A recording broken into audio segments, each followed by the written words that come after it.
what's been trending. Well, here's the deal. We decided to just address it since it's out there. You know, it's one thing when we're dealing with gossip, rumor, and hearsay. That's one thing. You know, I've dealt with this for years. But when it's not gossip and it comes from, you know, a reliable source, then it turns into something different. And so, you know, all of this trending stuff and all this here. And so after some deliberation, we got together. Now, here's the deal about this strawberry letter. I have no idea what Shirley's going to say. I told Shirley that it was up to her how she wanted to address it.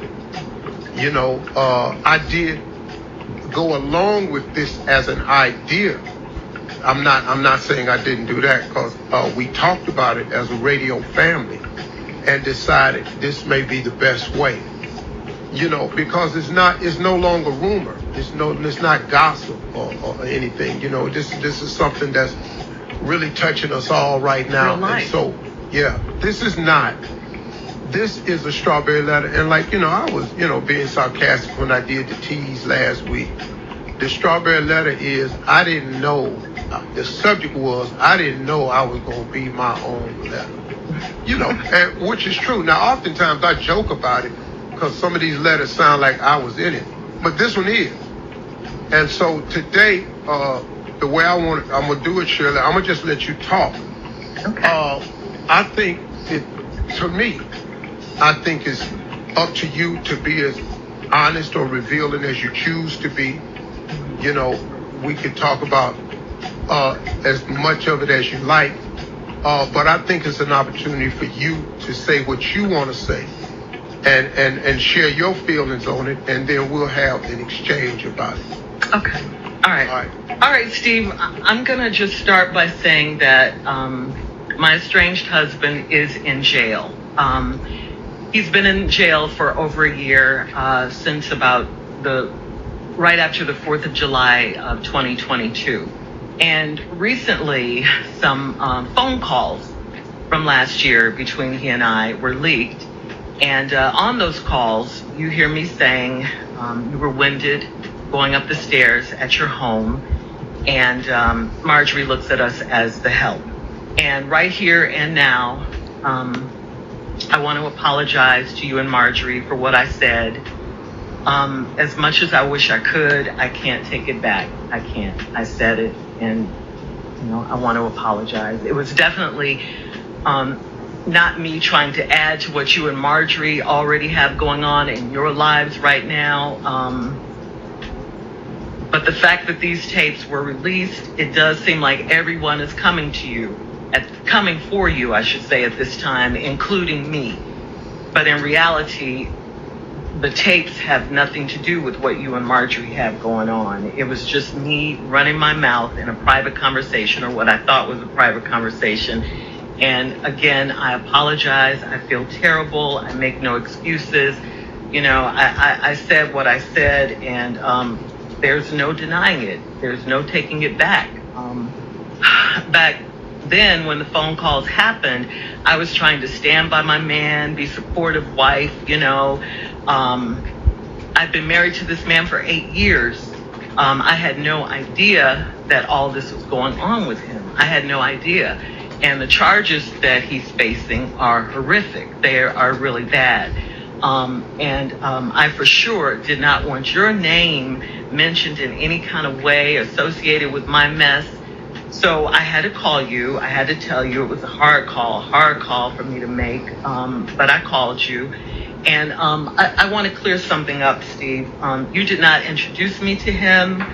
I met him through a friend. I should say an ex-friend now.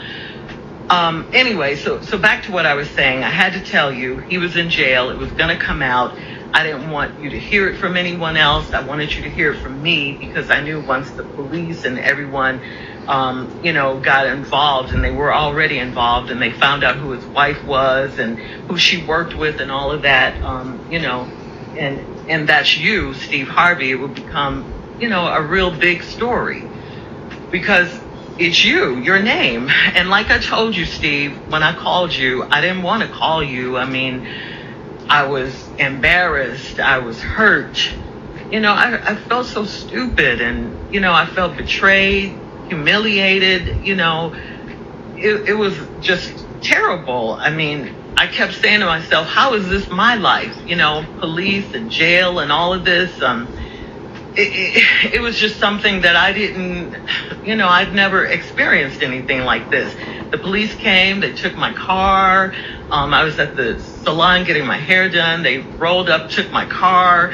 I had to have my stylist take me home. I had to move in with friends. I lost my house. I lost everything.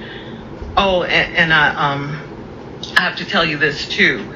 Like on the day, July 4th, we were having dinner with friends, and we were going to watch the fireworks after that. And so the fireworks didn't happen that night because it was like a terrible, terrible storm. So the fireworks got canceled. And when I look back, I see now that was kind of a metaphor for what was about to happen in my life. The thunderstorms were coming. They were coming. The next day was the last time I saw him. He was arrested the very, very next day. I didn't even know he was arrested. I couldn't get in touch with him later that day. The letter this morning, as you can see, is a very, very real letter.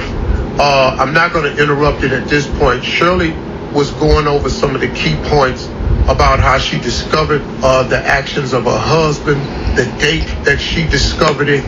She's apologized for the things that was said about myself and Marjorie in the letter. I'm not responding right now. I'm allowing her to tell her story. I think it's important that a person tells their side of it, because like I said earlier, this is no longer hearsay. This is not gossip or rumor. This is real life. So Shirley, you can continue. All right. So I was telling you how I found out that he was in jail. I got a call from the jail, and I didn't answer it because I'm like, who would be calling me from jail? I looked at my phone like, jail? Where did this call? It just didn't compute. So I just ignored it. But he got word to me through one of his friends. They texted me that he was at Fulton County Jail. So the next time he called, I picked up, and that was him that had called earlier from jail. And he told me what happened. I thought he would be getting out in a couple of days because that's what he told me. But of course, here we are a year later. Those days turned into weeks. The weeks turned into months. And like I said, this is just on and on. Every day is just something. And my life has just been a nightmare ever since. And it's still going on, Steve. I mean, I had no idea that those tapes would be released to the world.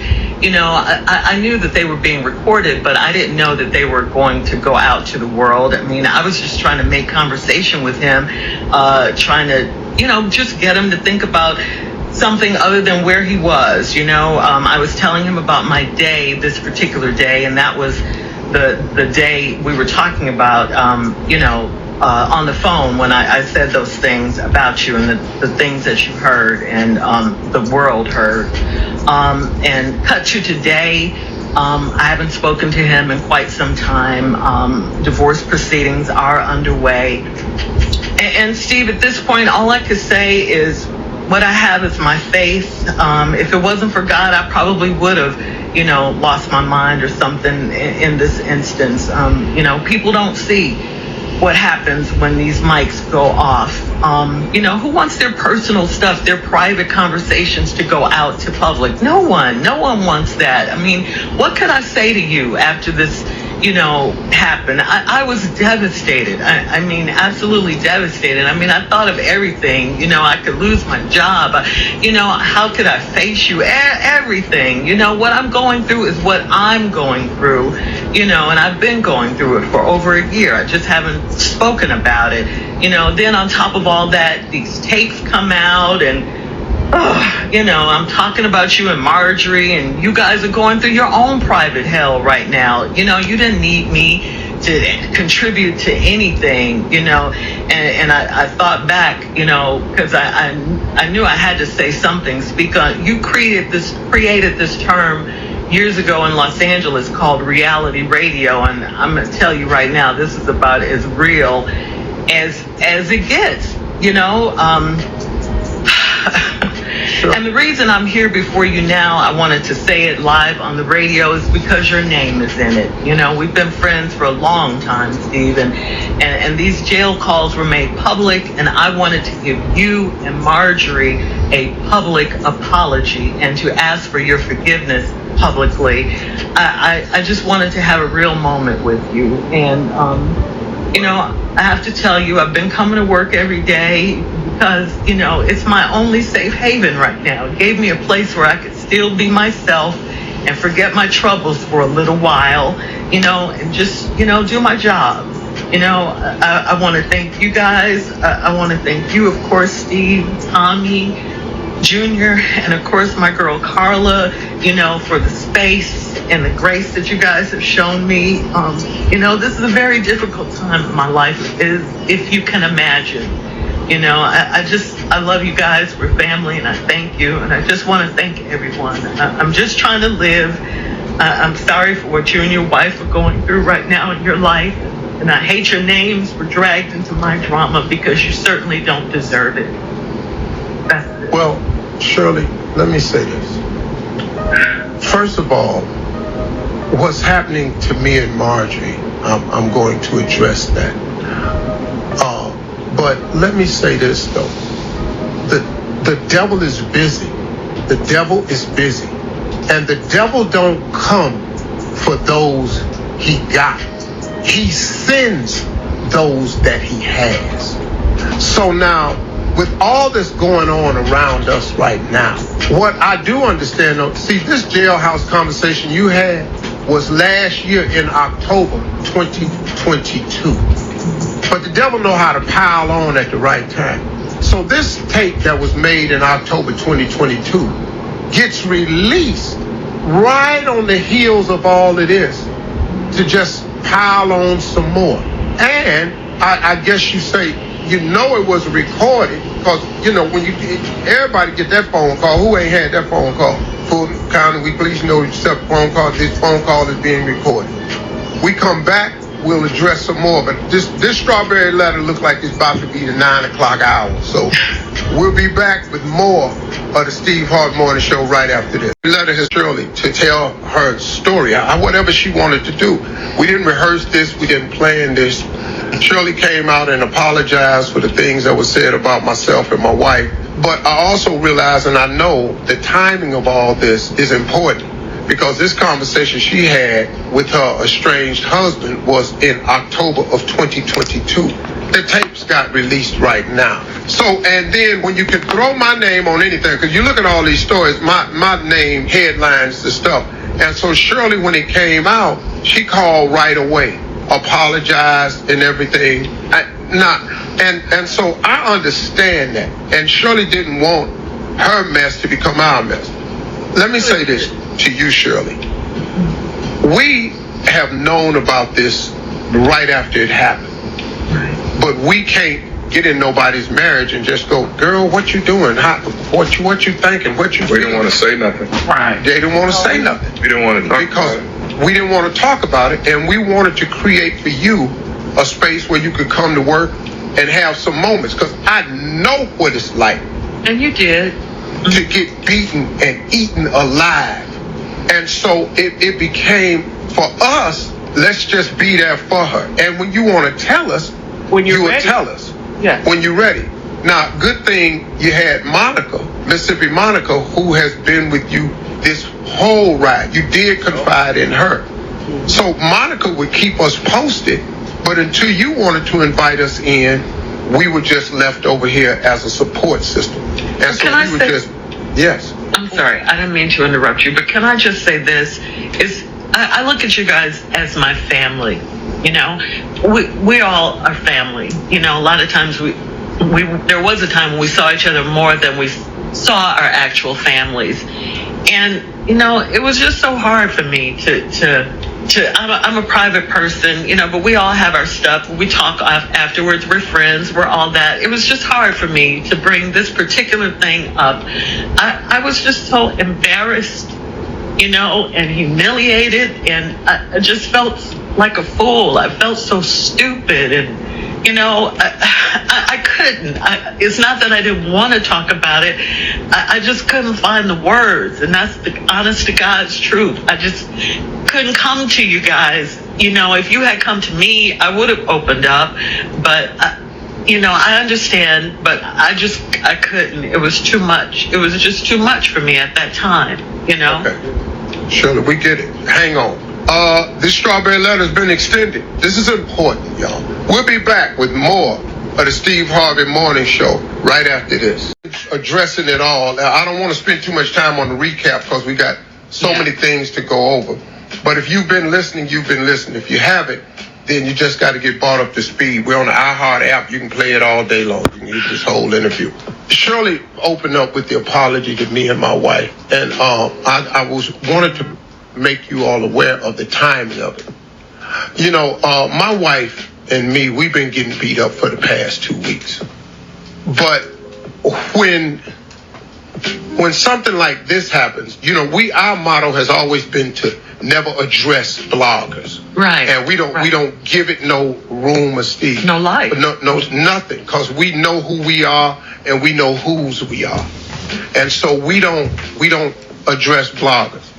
When this came out, it's a little bit different because it's not gossip, rumor, or malicious lie. It came from the inside circle. Because we are inside circle. We are family. And so when it came out, Marjorie is on baby watch right now. We got another grandchild coming, and the baby's due any minute, so Marjorie's over there on baby watch. She's just doing grandmama duties. And Marjorie don't really get into all this right here. And so I didn't really... look, I'm so used to getting beat up,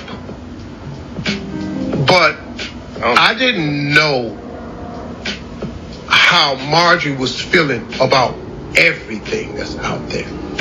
Because these bottom feeders are just beating my wife up. And even though we've made a conscious effort and we said we're not going to address it, I'm tired of it. And so when this came out, this how the devil worked. I'm going to pile it on. I'm going to go get somebody that worked for me. Because one more time, God don't come. The devil don't come for those he got. He sends the ones he has. So now I'm going to get me a government employee that needs some money, that work in Fulton County. I'm going to get a hold of him. I'm going to release these tapes. I'm going to get him to need a little bit of money. I'm going to give it to this female blogger, and she going to get a little bit of money, and now I'm going to soak them. But the timing of it was ugly because of everything else that's going on right now.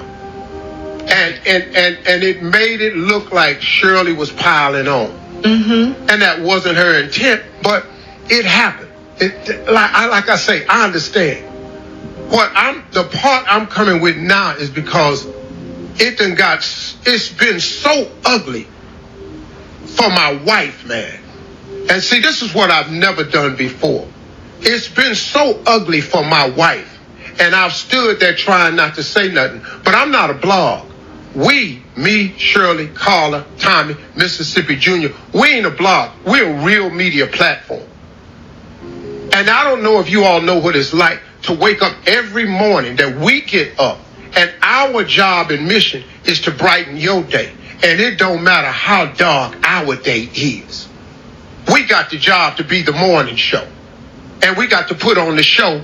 And Tommy come in here with Junior coming here off of crisis with sickle cell. Tommy come in here with bad news. Tommy get hit with cancer. Shirley going through her life right here. Carla got a whole family over here. Everybody got crosses to bear. But we got to come in here anyway, and we got to be the morning show. In spite of what's happening in our life, when it ain't funny or fun or inspirational or motivational or informative at all, we just in here trying to make it. So I get it. So what I'm about to do now is clear up a few things. And the comment that came out, it was untimely. But that's why we don't have people in our house. That's why that's why a whole lot of stuff we don't do. But when I come back, we'll be back, and my fat wheezing ass will straighten all this out. Stop! I said I was sorry. But I just want to be clear about that. I just want my fat wheezing ass going up these steps. I don't feel better. I'm not going to let that go. You were winded, though. Well, you sorry all you want. Yeah, that's what I heard. It takes too much time. My wife and I talked about this, and I prayed about this, and Marjorie told me, Steve, drop it, let it go. But I see my wife's face, and I see the pain she's been in. And she ain't just been in this pain for 2 weeks. She's been in this pain for 17 years with me. And so now what I want to do right now, I want to tell you something about my wife. Because we sitting up in here and we dealing with stuff and that y'all just printing lies and rumors, and the viciousness of it is what I'm finna talk about. Now, let me tell you something.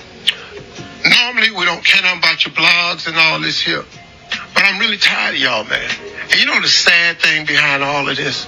The majority of these blogs, they black people. The very people that we try to uphold and uplift the most. What all of our foundation is about saving and changing the lives of young black people. And then it's the black bloggers that's the nastiest when it comes to all of us. And that's the part I want to get at, and then I'm gonna let it go. Because after today, ain't no more. After today, there will be no more. So when we come back, we'll be more of the Steve Harvey Morning Show. I'm so sick of this strawberry leather. We'll be right. My marriage, I got divorced in 2005. My marriage was over when the Kings of Comedy was out. Y'all ain't know that though, did you? It was over then. It took us this long to get to the divorce. That's when the official paperwork came out. But in 2005, let me hip you to something. I had nothing. I lost the radio show we were on in LA on March 23rd, and I lost the only TV show I had May 10th. Steve Harvey had no money. Got with Marjorie again on New Year's Eve, met her, talked to her. She was with her kids in Hawaii. We got together in 2006. We had nothing. She didn't marry into no lap of riches. I had nothing. When I asked her to marry me at the end of 2006, and then she said she wanted to get married in 2007, I told her too soon. I got to get some stuff together. She said, what? I said, baby, I ain't really got nothing. I'm trying to build. She said, I'm going to get in there and build with you. We got married in 2007. Do you know what I was doing in 2007? Nothing. We had 4 stations in 2005. 4. We built this. All of us built this. We had 4 stations. We turned this into something. But that woman got down in that foxhole with me and turned this into something. In 2007, we got married. In 2008, we found out that somebody had stolen 7 years of my tax returns. I ain't gonna mention no name. And we owed the government $22 million and we in debt. But then guess what? She stayed with me in that. Then guess what? In 2009, I got Family Feud. In 2009, the book came out. In 2012, the talk show came out. I'm telling you, this woman got in the hole and built this with me. She didn't steal nothing. And I'm tired of y'all talking about my girl. Because my girl is one of the best women I've ever met. And why you black ass people out there got these blogs like you just gonna destroy somebody, I don't really know what that's about. But don't worry about it, because it ain't working. Because all we are now, we are a tighter two-handed circle. Thank you for doing that. And you're not going to split us up. And we're not going nowhere. And she is none of what she said she is. And she the best chick I know. Now, I'm defending her. And you can feel how you want to feel about that. That's the God in me. But now, just let me give you one piece of Steve Harvey. I see your ass. We'll be back with more of the Steve Harvey Morning Show right after this. Joe, it's the morning. I'm proud of you, Shirley. I really am. Yeah, Shirley, I'm proud of you. It takes a lot of strength and a lot of courage to do what you did, to be transparent like this, Shirley. You tell your story. Don't let other people tell your story. In our journey in life, we all make mistakes. Surely we all make mistakes. And you have to keep asking God to guide your steps. Mm-hmm. Do you know what I'm saying? For sure. Yeah. Can I say this? Yeah, man. We family, and we got family members. There's not a moment that I ain't got on Steve's nerves and he ain't said, and he in a private conversation with somebody else, you know what, Tommy got on my damn nerve today. It's not like we haven't said things that we just say, you know what, the Junior got on my damn nerve. I'm sick of Junior ass. I've said that to somebody. I've said the same thing, Tom. You know what I'm saying? This morning before I came to work, actually. Tommy getting on your nerves. You said it before you opened the mic. All these damn pictures he's sending, Lord. Ooh. Another fish. You know, man, Carla's right. Tommy's right. Nobody wants their private thoughts brought. Come on, man. Nobody. Do you know what would happen if any of us had our private thoughts and private conversation aired? Lord, yeah, I do. We wouldn't have no damn. We wouldn't have a morning show. Y'all show wouldn't have a job out there. I just think that everybody. We don't live in a world that's forgiving anymore. Not at all. We don't live in a kind world anymore. We live in a fallen world. But we do have a lot of huge fans on this show. And we do understand that there's a lot of people who love us. The problem, and I've said it 100 times, is hate is louder than love. But love is stronger. And we all gonna have to learn that lesson. And as much as I want to get out there and change things, and as much as I wish people would stand up and back me more, that ain't the world we live in. We live in a social media climate, and everybody's idea is to tear somebody down to get clicks. And we're just not going to sit here and let you click this sister's life away. And I'm not going to sit here no longer and let you destroy my wife's image and character. It's hard. And we need each other to support each other to show love. Now, look, man, do I expect this to change anything? Probably not. But you know what? At least it feels good to say your piece. Sometimes, man, you just want to be able to say your side of it. To tell your damn story, your truth. Now, are they going to twist it? Yes. Yes. Are they going to try to flip it and use it against you? Yes. But I got news for you. Isaiah 54:17 is real. It's the word of God. And I don't care what you do. What God got for me. What God got for you. What God got for Shirley. There ain't nothing you can do about it. What God got for Carla. What God got for Junior. For Tommy. For Monica. There's nothing you can do about it. No weapon formed against me shall prosper. You know what's really crazy, man? Do you know really how YouTube and all this stuff works? Do you know how many tens of thousands of clicks you have to get to make 3 to 5 cents?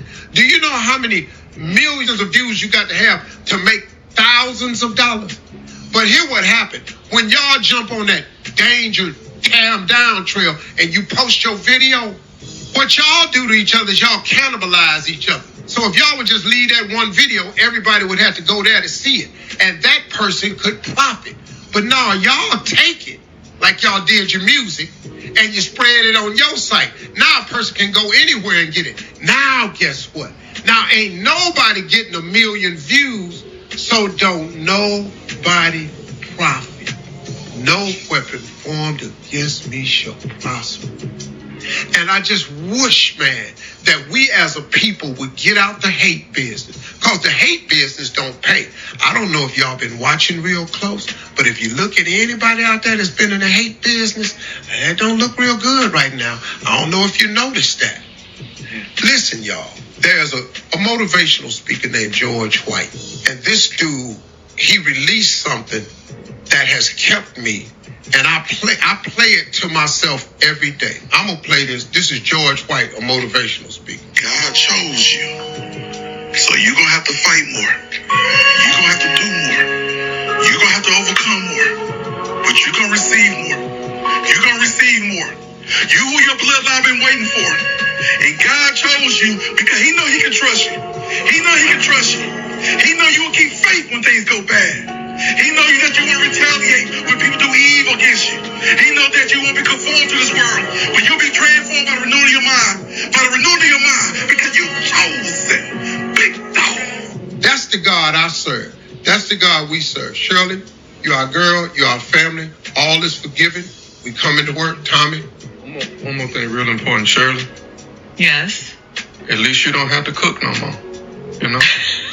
That's what you got out of everything she said. That's what You know you what got I'm out saying, of her. Shirley? She don't have I mean, you ain't got to cook no more, Shirley. Shirley. Look at the bright side. There's a silver lining. Put the pots of pans up, Shirley. Well, I just want to say, thank you guys for letting me finally get that out. I've been holding it in for quite some time. Yes. Thank you guys. That's all I can say. And Steve, to you, thank you, of course, for not firing me. This ain't worth losing no job over. I had way worse stuff happen to me. But you know what did? I just found out my fat wheezing ass had to Just do some cardio. That's all. I'm already got the. Hey, you forgot. That's an old ass tape. You can see me. I'm so fly right now. All right, y'all. Hey, man, y'all keep talking to God. We love you.